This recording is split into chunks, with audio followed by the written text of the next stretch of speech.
Bueno, buenas tardes. En nombre de la Asociación por una Vida Libre de ACV, integrada por pacientes, familiares y profesionales, les damos la bienvenida a la Semana Virtual de la ACV en la Argentina. El tema que vamos a abordar hoy es la ley de ACV y otros temas referidos al accidente cerebrovascular, y le voy a ceder la palabra a la doctora María Marta Esnaola, que va a presentar esta mesa. Bueno, hola a todos, gracias por acompañarnos en esta sesión y les presento a Ana Graupera. Ana es profesora en letras, ella ha ejercido su actividad profesional básicamente en la ciudad de Ushuaia, en Tierra del Fuego, y en el año 2003 su marido, Oscar Viña, sufrió una ACV, con lo cual desde entonces Ana ha sido una incansable luchadora y buscadora de opciones, de rehabilitación, de estímulos para Oscar, de todo lo que es la vida después de la ACV.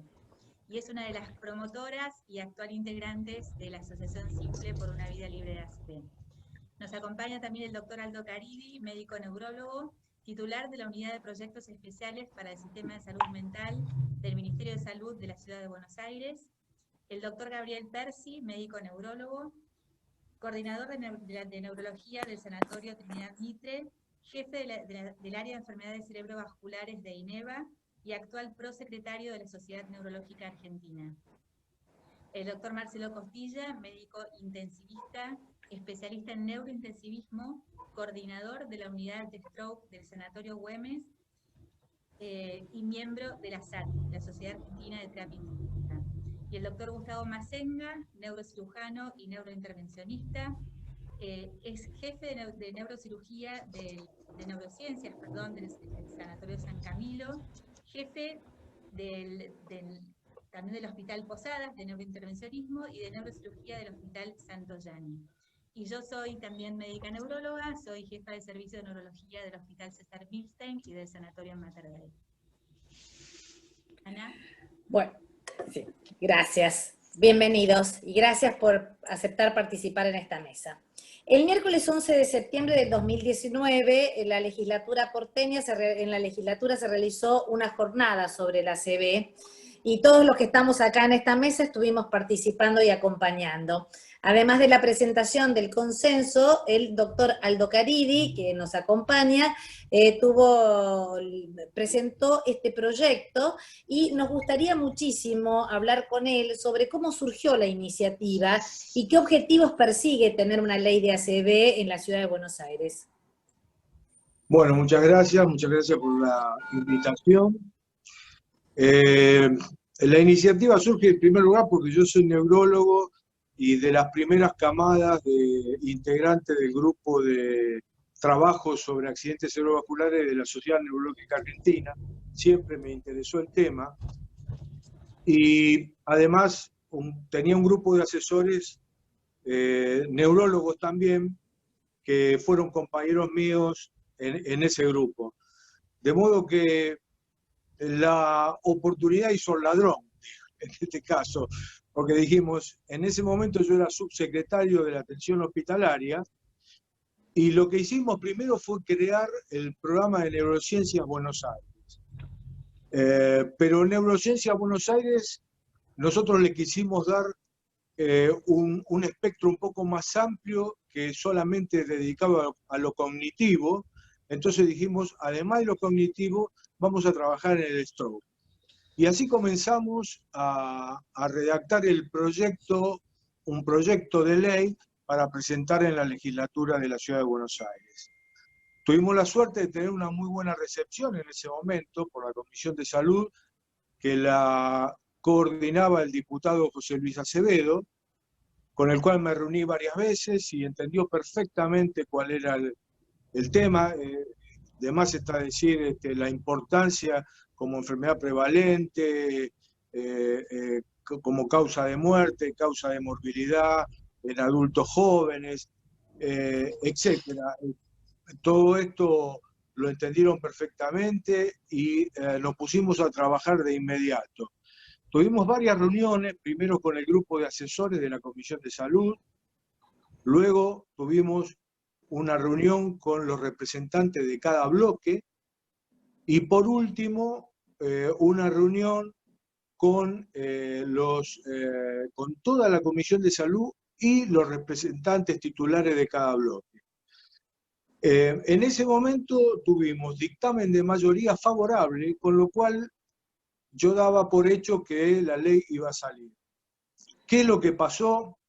Yo puedo explicar mi versión, no tengo una versión exacta. Yo sé que esta ley se paró en el Ejecutivo, es decir, que la ministra que estaba en ese momento la frenó. Quiero interpretar porque en ese momento surgieron dos problemas que aún persisten, que era la ley de enfermería y la ley de residencia, la modificación de la ley de residencia, y creo que privilegiaron políticamente el tratamiento de esas dos leyes por sobre la ley de la ACB.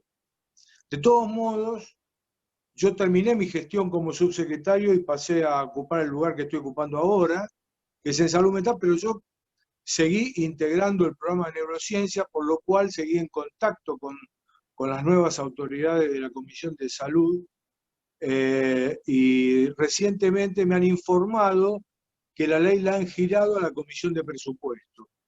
Esto me da esperanzas que no sé si saldrá este año, pero sí me han prometido un tratamiento privilegiado para los primeros meses del año próximo.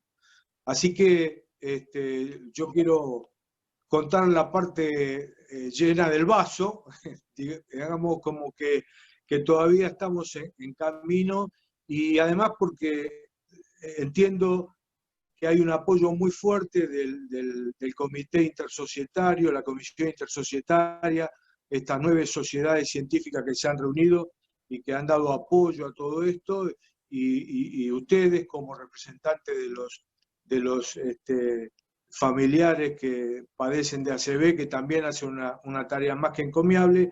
Yo creo que en definitiva el año que viene va a ser el año donde esta ley va a tener que salir. Esto es lo que les puedo contar. Justamente con eso queríamos, sabemos que tanto Gabriel como Gustavo como Marcelo han estado trabajando muy, muy de cerca con este proyecto desde las diferentes sociedades científicas. ¿Nos pueden comentar un poquito cuál fue el aporte que se hizo desde cada una de estas sociedades y la importancia que esto implica? A ver, ¿quién empieza? ¿Gabriel? Bueno, gracias primero por la invitación y por estar acá en esta semana transmitiendo información a la sociedad. La verdad es que la ley de ACV, hace muchos años que hay diferentes proyectos para legislar en esto que en realidad es parte del accionar médico habitual, o al menos así debería serlo, pero que requiere una organización y una estructura institucional que muchas veces requiere de lineamientos un poco más de fondo. Y esto incluye también alguna cuestión presupuestaria y una atención a ciertas cuestiones que por ahí con una ley son un poco más fáciles. Yo recuerdo haber estado en 2012, 2013 ya con algunos proyectos. Desde las sociedades se aportó mucho en el sentido que se aportó la reunión de todas las sociedades. Esto conjuntamente con la realización de esta ley, hay en paralelo un trabajo médico que es un consenso sobre el manejo del ACV. Esto se realizó gracias a que 9 sociedades científicas trabajamos juntos para ponernos de acuerdo en algunas diferencias que podrían ocurrir entre el manejo de alguna u otra característica del ACV en nuestro medio. Conjuntamente con esto, parte de este gran grupo que trabajó en este consenso también participó en los delineamientos de la ley y en la actividad que que se requería para que todo esto que contó Aldo Caridi recién se fuera haciendo paso a paso. A mí me tocó, si bien yo soy parte de la Sociedad de Neurología Argentina, me tocó representar a la Sociedad Argentina de Cardiología, porque también trabajo ahí, y realmente entre todos construimos cosas muy buenas. Insisto que el pilar de esta cooperación fue poder haber consensuado el manejo agudo del ACV, y que en eso vamos a seguir trabajando. Bien, perfecto, Gabriel, clarísimo. Marcelo, ¿querés hacer algún aporte de la Sociedad de Terapia Intensiva? Sí, bueno, muchas gracias Ana, muchas gracias María Marta por la invitación. Desde el punto de vista de la Sociedad de Terapia Intensiva, lo que nosotros hicimos fue poner en eje, digamos, hacer nuestro aporte a los cuidados mínimos necesarios para que todos los pacientes con accidente cerebrovascular puedan recibir la mejor atención posible con los recursos disponibles, digamos, en cada uno de los centros.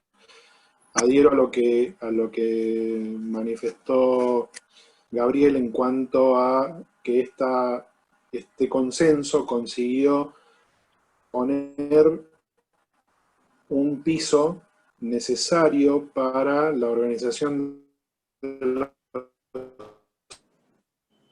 servicios vascular con una visión integral, desde la prevención hasta la rehabilitación. Y el aporte de estas sociedades, de todas las sociedades científicas, a el Estado de la ciudad de Buenos Aires, darle el fundamento científico para poder apoyar esa ley. Más allá de las visiones de cada uno de los especialistas, el punto en común fue que era necesario organizar de alguna manera los sistemas con cada uno de los subsectores del sistema de salud argentino para brindar la mejor respuesta posible. Bien, perfecto, Marcelo. Gustavo, ¿estás para contestar? Sabíamos que estabas un poco llegando. Ahí estamos. Bueno, Sí. contanos un poco la Bueno, visión primero, desde el neurointensivismo. sí, primero muchas gracias por la invitación y contarles que, bueno, con todo este trabajo, agregando a todo lo que dijeron mis compañeros, quiero sobre todo reafirmar el tema de la unión entre las 9 sociedades, porque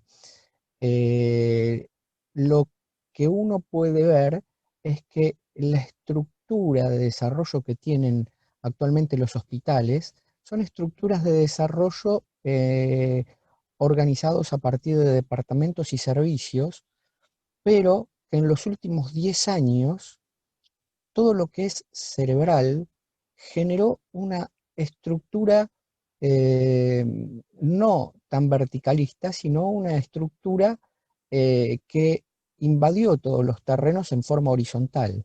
Por ejemplo, tenemos los neuroterapistas, tenemos los neuroradiólogos, tenemos nosotros endovasculares que hacemos neuro, los cirujanos que se dedican a vascular, y así con los años fue cambiando un poco el esquema médico, y la estructura no termina de acompañar ese cambio, esa modernidad, y unirse todas las asociaciones para mostrar ese sentido y empujar entre todos ese cambio, es un gran avance, es una madurez de las asociaciones que es lo que va a hacer que todo esto avance.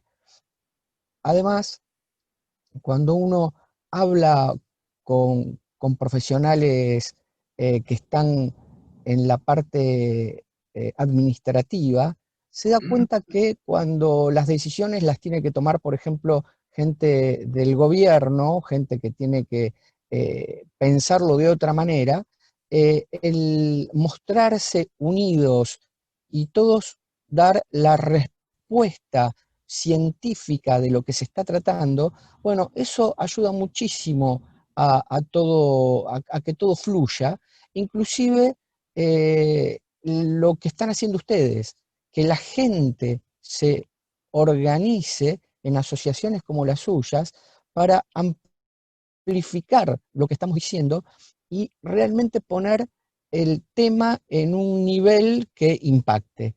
La verdad es un gran trabajo, lleva mucho tiempo, lleva un cambio de pensamiento, y yo solo lo que quiero remarcar es eso, la adultez que mostraron las asociaciones. Hicieron un cambio generacional. Acá están pasando cosas que no pasaron antes. Y creo que todos fuimos un poquito artífices de esto. Creo que Aldo fue un gran luchador en esto, eh, y tiene mucho que ver. Tiene mucho que ver porque cuando ya estábamos todos reunidos y estábamos todos de acuerdo, me dijeron, bueno, está bien, pero acá tenemos a la medicina pública, tráiganos a la medicina privada, ¿no, Aldo? Porque la ley era público-privada. Y llevamos a los privados también. Y es ahí donde impacta. Estamos todos representados. Y en las asociaciones somos médicos del Estado, somos médicos del privado, somos médicos de gremios. La verdad, es acá donde se ve la unidad que hay por el tratamiento de la ACV. Y ese fue el gran impacto. Tal vez, Aldo, a mí me gustaría que des una explicación un poquito más ampliada del concepto de la ley como red. Bueno, sí, en realidad se discutió mucho esto, y les quiero decir que la aprobación de la ley es un primer paso, pero el trabajo en serio comienza con la reglamentación de la ley. Cuando tengamos que discutir artículo por artículo, en donde se fijen las pautas, por ejemplo, de cómo se toma el registro de pacientes, cómo se hace cómo se organiza la parte estadística, cómo se organiza las derivaciones, cómo se organiza un supuesto clearing entre los distintos componentes de la red. Nosotros, cuando iniciamos esto, como representante del sector público, propusimos cuatro centros como ejecutantes de esa red. El primer centro, que históricamente funciona desde el año 2001, que es el Hospital Ramos Mejía, pero nosotros creíamos que por sí solo no bastaba el Hospital Ramos Mejía, primero por la amplitud de la ciudad y por la cantidad de casos. Entonces decidimos incorporar otros centros que han trabajado muy bien, como ser el Hospital Pirovano, el Hospital Santoyani y también el Hospital Fernández. Y que además se complementaban, porque no todos los centros realizaban el mismo tipo de práctica. Entonces tratamos de distribuirlo en aquellos centros que hicieran trombolisis y otros centros que hicieran trombectomía, teniendo en cuenta siempre el concepto de ventana terapéutica para dichos tratamientos. Esto fue, digamos, ajustándose en la medida que se podía, siempre de acuerdo al presupuesto, siempre de acuerdo a las limitaciones propias del sector público, pero hubo una evidencia que, como dijo Gustavo, comprendieron todos los legisladores cuando nosotros incorporamos también el sector privado, y todos apoyados por este Consejo Intersocietario que representa todos y cada uno de los actores que intervienen, ya sea en la prevención, en el tratamiento y en la rehabilitación de la ACV. Y eso fue determinante como para que se convencieran de la necesidad, porque nosotros que estamos en el lío, en el estofado y que conocemos, la mortalidad. A veces no podemos entender cómo o de qué manera explicarle a los políticos la necesidad de que esto se tome como una política de Estado, como una verdadera política pública basada en la evidencia. Y esto es lo que creo que conseguimos el año pasado cuando se hizo este consejo societario y reunimos la parte pública y la parte privada que fueron empujando, sumado a las asociaciones de familiares de pacientes con ACV.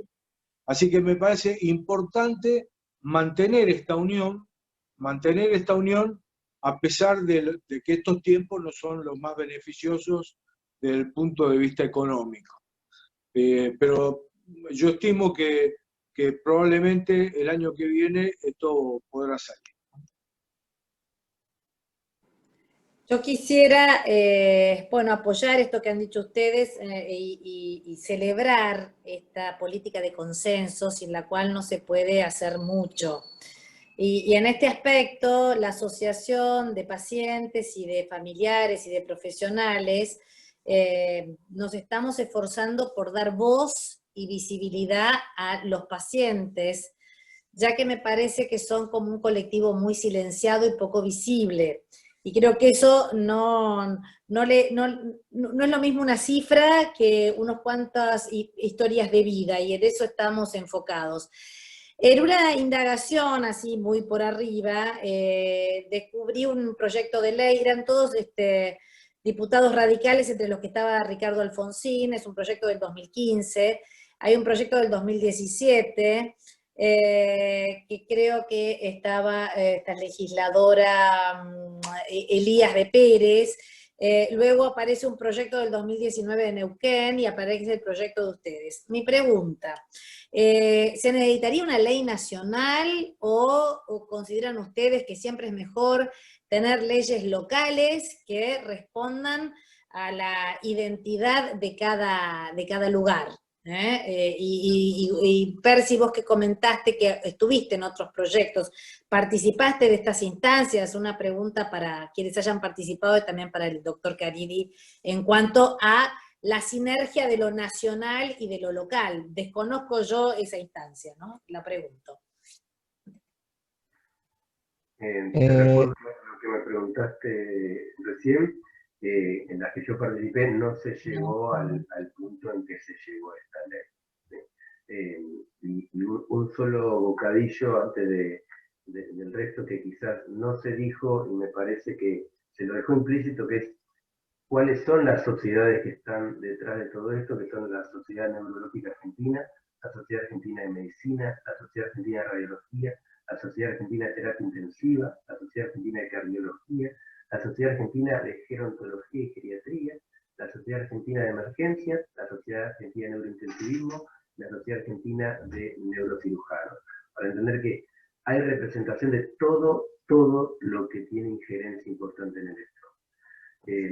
Mi opinión es que las regulaciones, como bien dijo Aldo, el tema de cómo se reglamenta la ley es algo muy local, porque hay condiciones geográficas, estructurales y de sistema, pero por ahí él puede responderlo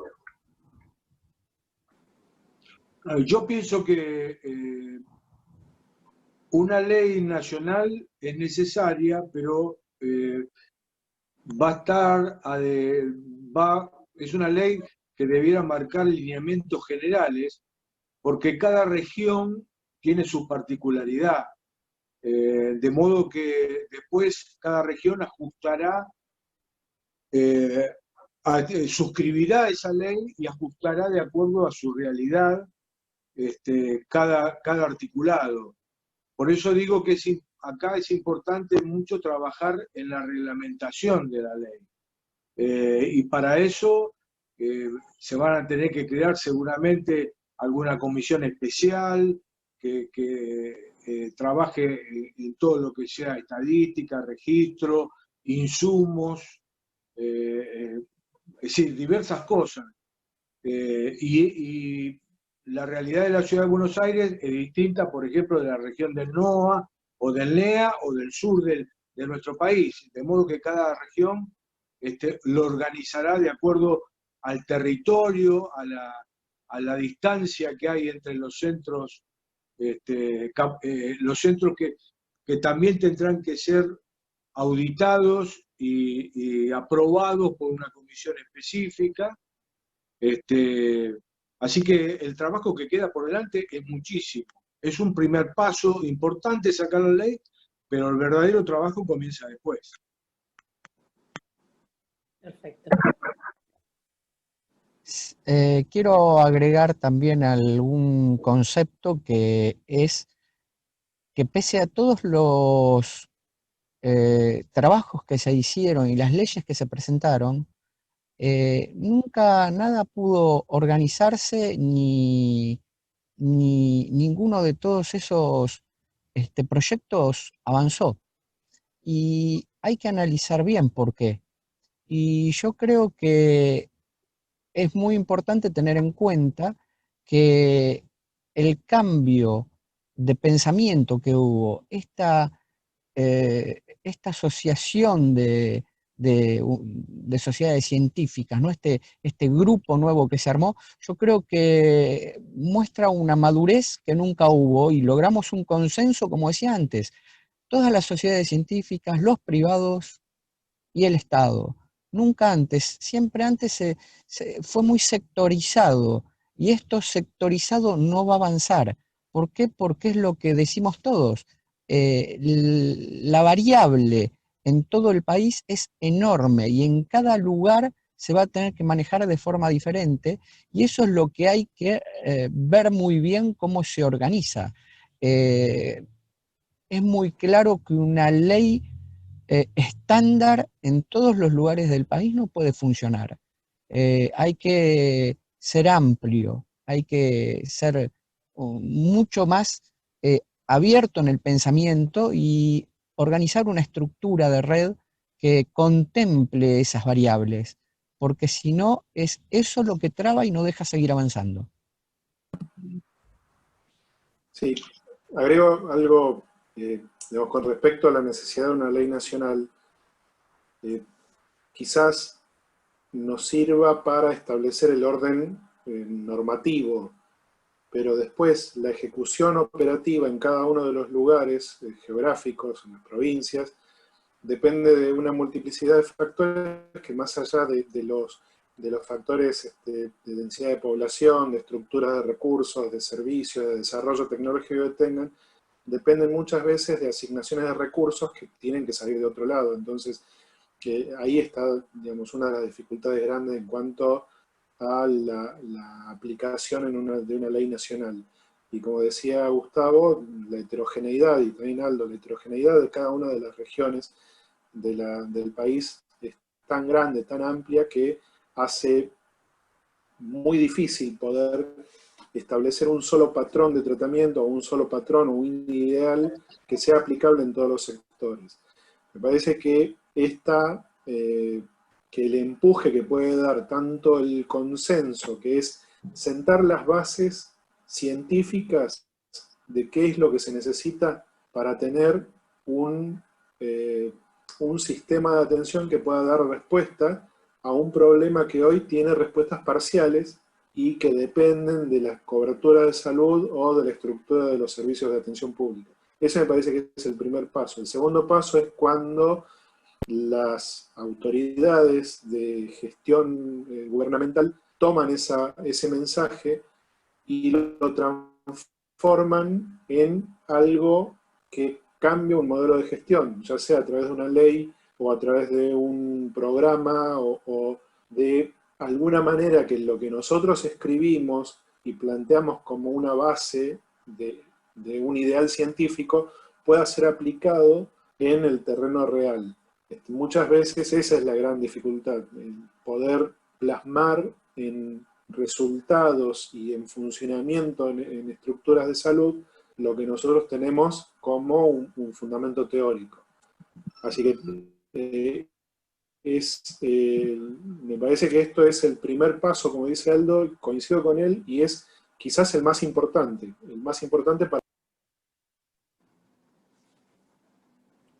Se silenció Marcelo. De silencio. Bueno, una pregunta. Espérate, Sí. Ana, quiero hacer un comentario. Yo hoy estoy como la asociación de pacientes en realidad, y quería, bueno, también dar el apoyo desde nuestra asociación y asegurar que vamos a estar luchando todo lo que podamos para también apoyar este proyecto de ley y tratar de asegurar a todas las personas que puedan tener una atención lo mejor posible, digamos, asegurar una atención para todos, que todos los pacientes tengan derecho a una atención como corresponde, a ser atendidos por profesionales que conocen el tema, en lugares que están preparados para recibir pacientes con ACV, que cuentan con los métodos de diagnóstico y de tratamiento para poder hacer los tratamientos adecuados.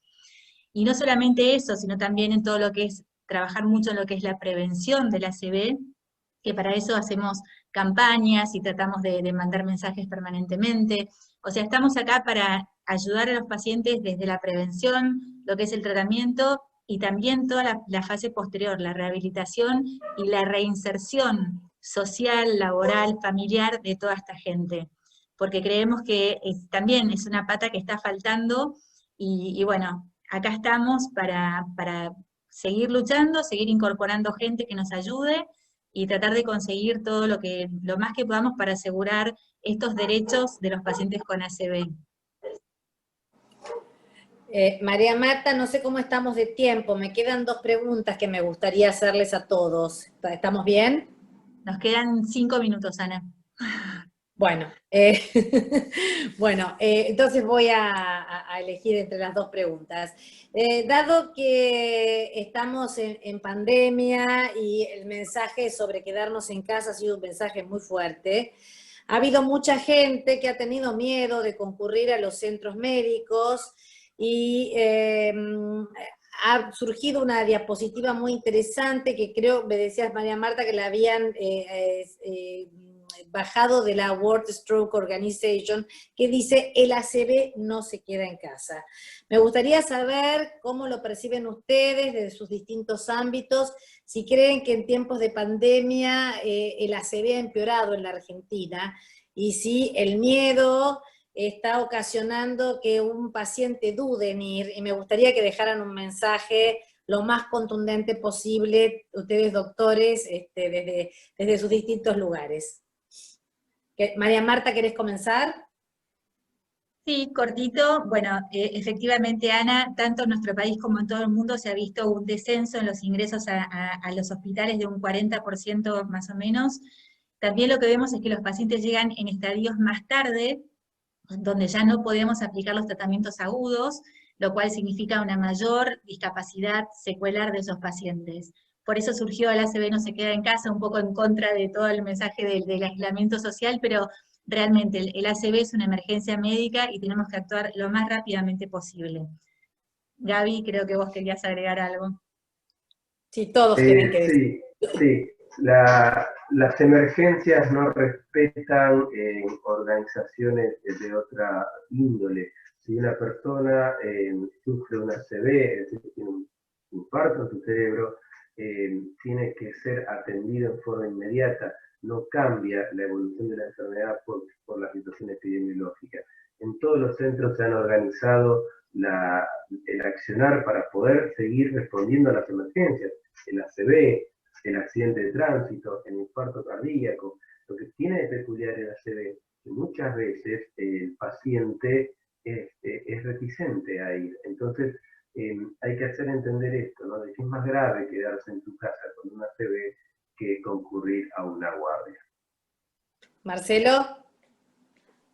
Sí, coincido con las 2 opiniones. Agrego que en los lugares, mi experiencia personal, en los lugares donde me tocó trabajar, donde estoy trabajando, están diseñados los mecanismos de gestión para asegurar que cualquier paciente con infección respiratoria o cualquier otra emergencia sea asistido como corresponde y pueda darse respuesta adecuada más allá del diagnóstico. Es importantísimo resaltar esto porque las emergencias no esperan, no hay tiempo. Y en este momento, aunque debemos quedarnos en casa por la pandemia por COVID, el ACV no debería quedarse en casa, no debe quedarse en casa y estamos esperando y preparados para tratarlo. Aldo. Bueno, yo coincido con todos. Nosotros también desde el nivel central percibimos que estadísticamente ha descendido el número de consultas sobre ACV, llegan fuera de periodo de ventana. Bueno, esto creo que se va a ir modificando lentamente y se irá retornando a la, entre comillas, normalidad de la atención del ACV en los primeros meses del año próximo, por lo menos acá en la ciudad de Buenos Aires. El resto del país, que está sufriendo en este momento la etapa más aguda de la pandemia, realmente no sé cómo está organizado. Yo puedo simplemente dar una opinión sobre la ciudad de Buenos Aires, ¿no? Pues creo que nos falta muy poquito. Gustavo, ¿querés cerrar? Sí, bueno, yo adhiero a todo lo que han dicho. Fíjense que en el mismo COVID lo que se ve es que todos los lugares del país son diferentes y hay que organizarse en forma diferente. Lo mismo pasa en el ACV. Y el objetivo del sistema sanitario era que no colapse, y no colapsó hasta ahora, no ha colapsado, y eso permite que la gente que tiene ACV se acerque. No tiene que tener miedo, se tiene que acercar porque el sistema no está colapsado y nosotros podemos trabajar. El inconveniente es cuando el sistema colapsa y ahí ya no podemos trabajar. Aunque el ACV se nos acerque a la clínica y llegue a tiempo, no tenemos disponibilidad de trabajar y eso no sucedió. Entonces la gente tiene que acercarse y llegar a tiempo. Bien. María Marta. Bueno, yo simplemente agradecerles mucho a todos por estar acá en esta reunión. Ojalá que sirva para que nos oigan y bueno, hacer ruido, como siempre decimos, queremos hacer mucho ruido para que desde arriba nos den bolilla y bueno, tratar de lograr estos objetivos que tan claros tenemos nosotros y que bueno, queremos transmitirlos y que en algún momento se hagan realidad. Ley de ACV 2021, doctor Caridi. Ojalá. Sí. Lo apoyo, Bueno, lo apoyo. gracias por a todos. participar. Gracias. Gracias a ustedes. Hasta luego. Un abrazo a todos. Chao, hasta Chao, hasta luego. luego. Adiós. Chao, chao.